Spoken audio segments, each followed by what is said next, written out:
So what's the definition of an idiot? It's someone who does the same thing over and over, expecting a different result every time.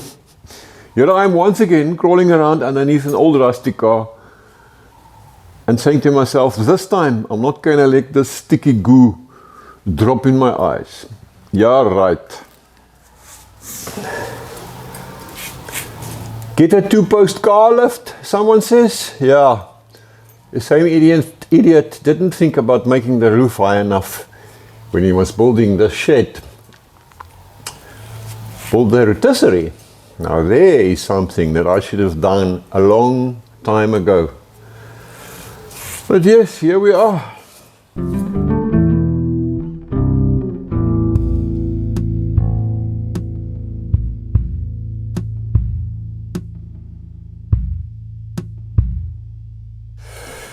Hey, welcome back to my shop out here in the Forest Oaks. Well, I can report some visual progress on the Renobug since the last time you saw me. If you're not familiar with the project, it's a 1959 Renault 4CV body that I'm mounting on a shortened VW floor pan project that I'm building for my wife. So I've been applying this black undercoating. It's a dirty, boring, time-consuming job. Prepping, wire brushing, cleaning, a rust converter coat, and then slapping on this asphalt-based black chassis paint. So I've got the whole engine bay done. I've been using a brush to apply the sticky stuff. Now yeah, that takes time, I suppose.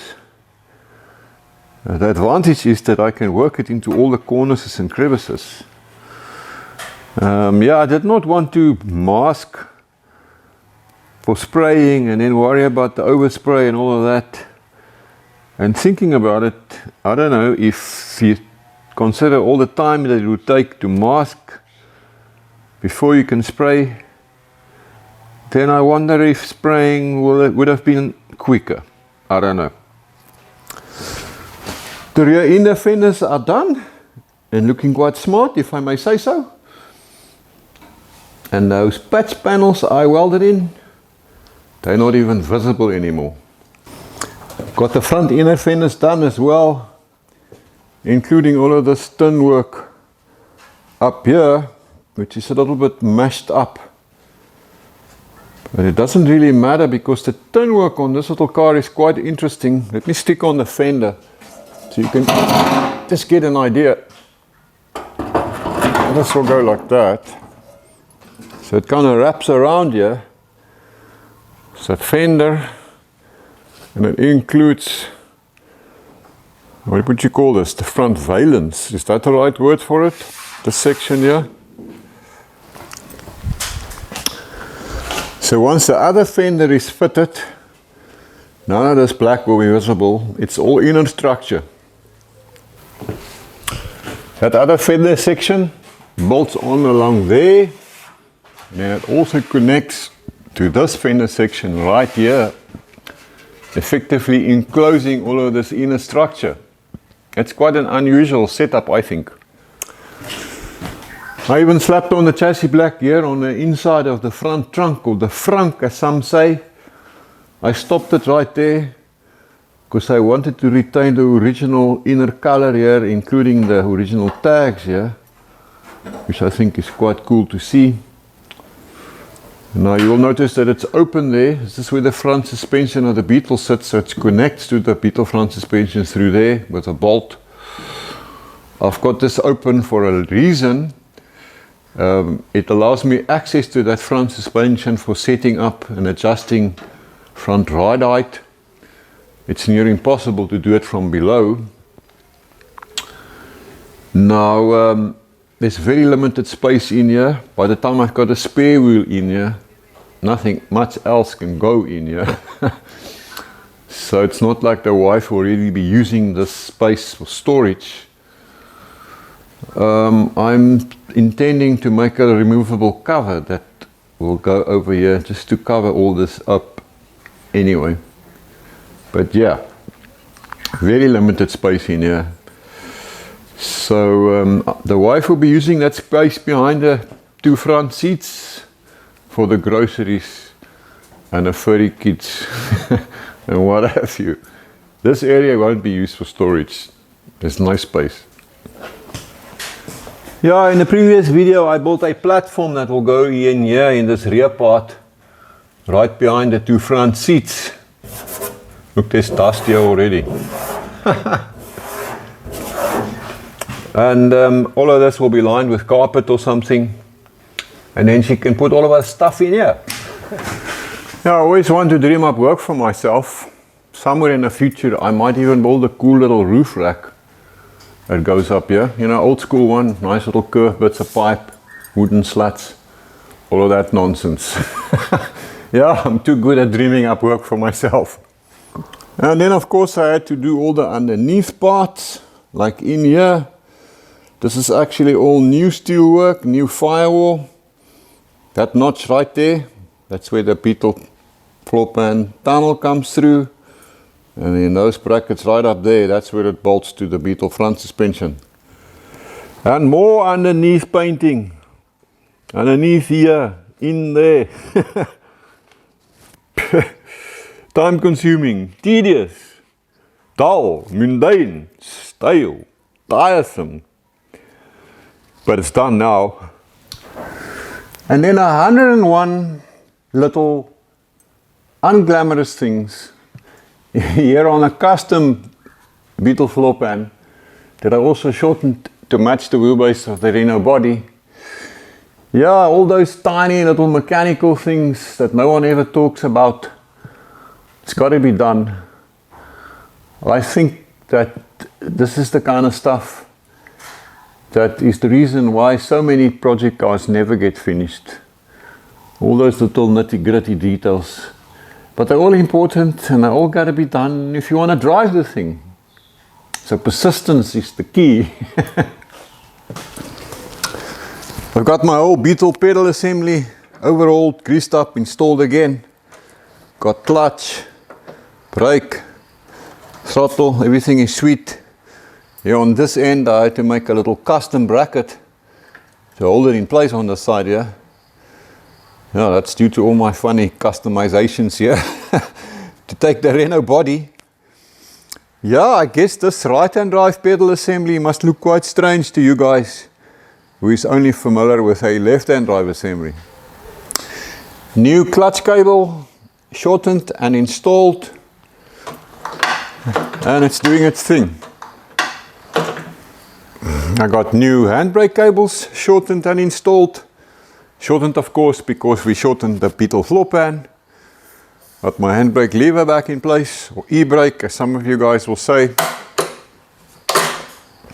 Yeah, working well. Already adjusted, so it's good. So if you've not been watching previous episodes, you might wonder where's the floors and what's the deal here. Well, the floors, there's one of them.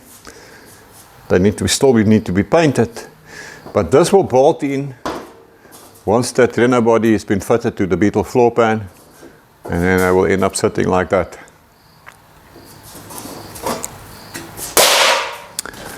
So everything you see here has now been removed, reworked, reconditioned, replaced, repainted. All the re's you can think of, man. The only thing that's still missing here is the gear lever, or shifter as some of you guys call it. I'll only fit that once the body is back on it. And talking of mechanical things, this is where I'm at with the Beetle engine, stripped down to the sub-assembly for cleaning and inspection and replacement of gaskets and that sort of thing. Yeah, she's still a good runner, so we're not going to take off the heads and go in any deeper. If you watched the Renobug series right from the beginning, you might recall the episode where we went and fetched the donor Beetle.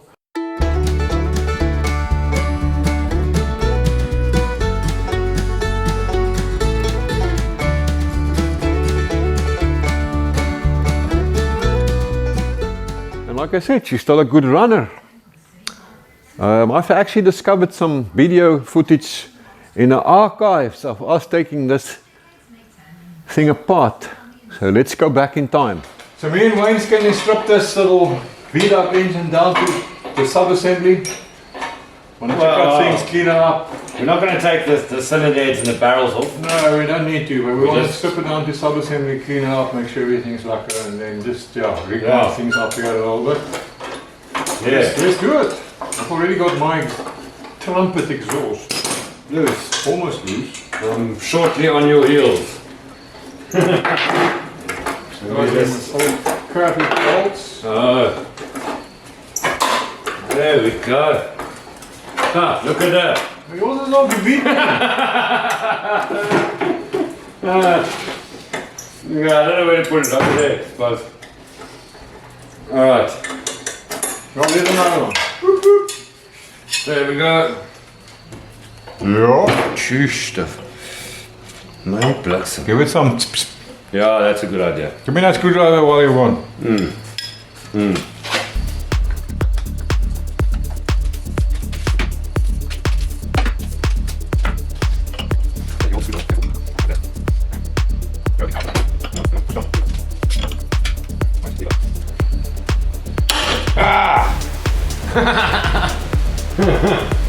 Alright, that's it. You can take a screwdriver out.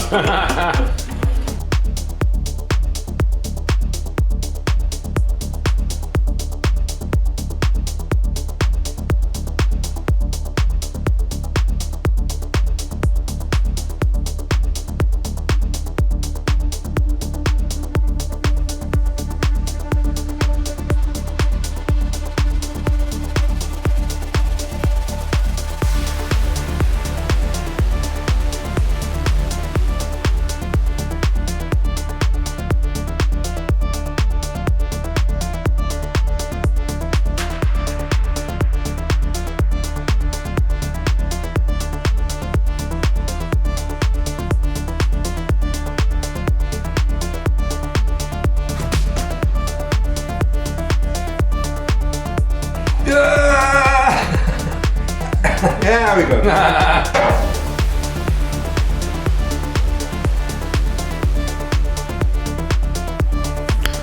Back to the here and now.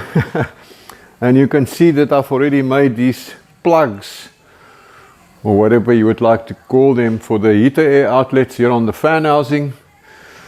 Like I do on the bar bugs and the beach buggies. So yes, the Renobug's not going to have a heater. But in our temperate climate, that's not really necessary. On a few odd cold days in winter, the swimmer will just have to wear an extra jersey. I've already got this sandblasted, so I need to get paint on here soon. I've also had to do the odd repair on some of the engine tin pieces. Like this one here, for instance, this little tab right there was broken off. So I welded on a new one, so that we can fasten it properly and eliminate rattles. On this piece I had a crack right there, another one there, even one here. So I welded that all up again. Yeah, challenging to weld this thin stuff, I tell you, but I managed in some sort of fashion. And I notice now that this other one got a crack right there. Can you see it? And I also see here, this spot weld is not doing its thing anymore. So I'm gonna have to go fix these two things as well. Yeah, and then I've still got to get some paint onto this engine tin before it starts rusting. Man, oh man, so much still to do, so much work. I'm thinking maybe we should make them yellow to provide a splash of color in that black engine compartment. I don't know, what do you think? I've also started working on some of the other engine parts, cleaning, checking it out, prepping for paint, that sort of thing. I've got my twin port inlet manifold here, alternator stand, whole alternator assembly with the fan. I do have a bit of a problem with this old alternator stand. This oil filler cap box thing, I don't know what you would call it. When I cleaned it up, I saw that it was full of pinholes. It's so corroded and rusted that I can't really use it anymore. And then I couldn't get it off. This nut that holds it in place, I don't know, it's so tight in there and so corroded. It actually broke off and it's still stuck in there. I had to cut the seat off to get it out and away. So I've still got to get this nut out somehow. I don't actually know what I'm going to do at this stage.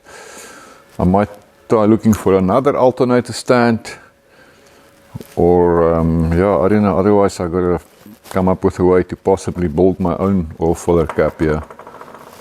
We will still cross that little bridge when we get there. And then as far as this old pressed steel crank pulley is concerned, I reckon it's time that it retires.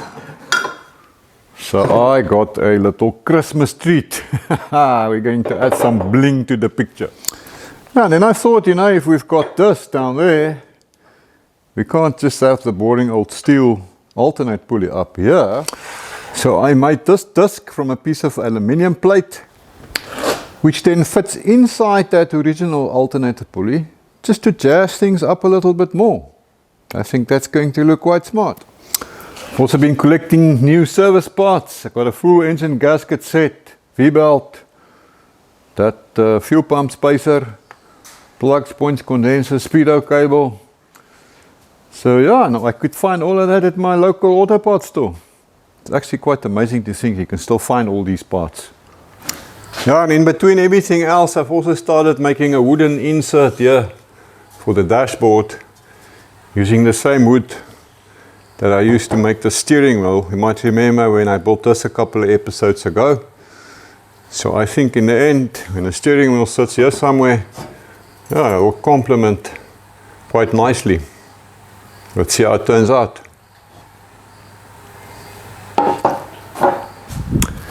So I still have to paint this dashboard, but I thought, let me just make my wooden insert first. Then I don't have to stress about scratching all that shiny yellow paint that the wifey wants. So once this is sorted, yeah, then I can probably paint it. Just looking at it now, I might have to do something here as well. And since I've now painted the inner fenders of the little Renobug and the whole underside of it, I suppose I need to do the inside of the fenders as well. I don't know, man. I'm trying to make progress here in the chaos, but it just doesn't seem to stop. So yes, a little bit of this and a little bit of that, 101 thingamajigs I'm working on. And it all seems and feels rather random and haphazard. But you know what? There is power in random progress as well. I could actually put this body back onto the floor pan now. There's nothing left for me to do there. But I've been thinking before I do that, it will be just so much easier to get the engine in place and sort it out. And before I can do that, there's still a fair bit of work to do on that engine. So I don't know, we'll see. I'm going to try and get that engine done before I put the body back on. But maybe my impatience to actually see some visual progress here might take over. We'll just have to find out. Thanks for hanging out with me out here in the shop. I enjoyed your company. I'll see you in the next video. Until then, as always, have a lucky one, my brothers and sisters. Whatever makes you happy, it just depends on you. So think a little bigger and